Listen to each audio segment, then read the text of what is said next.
അസ്സലാമു അലൈക്കും വറഹ്മത്തുള്ളാഹി വബറകാതുഹു.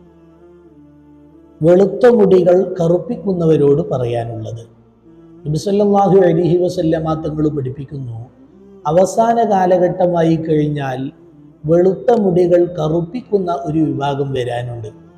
അവർ ലാ യജിദൂന റായിഹത്തൽ ജന്ന, അവർക്ക് സ്വർഗത്തിൻ്റെ പരിമളം പോലും ലഭിക്കുകയില്ല എന്ന്.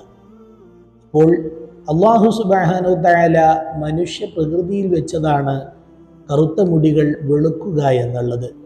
അത് കറുപ്പിക്കുക എന്നുള്ളത് അള്ളാഹുവിൻ്റെ പ്രകൃതിയാൽ നൽകിയ അനുഗ്രഹത്തിന് എതിര് പ്രവർത്തിക്കുന്നതാണ്.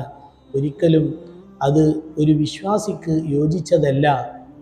അങ്ങനെ ചെയ്യുന്നവർക്ക് സ്വർഗത്തിൻ്റെ പരിമളം പോലും ലഭിക്കുകയില്ല എന്ന് ഹബീബായ മുഹമ്മദ് റസൂലുള്ളാഹി സ്വല്ലല്ലാഹു അലൈഹി വസല്ലമ തങ്ങൾ പഠിപ്പിക്കുന്നു.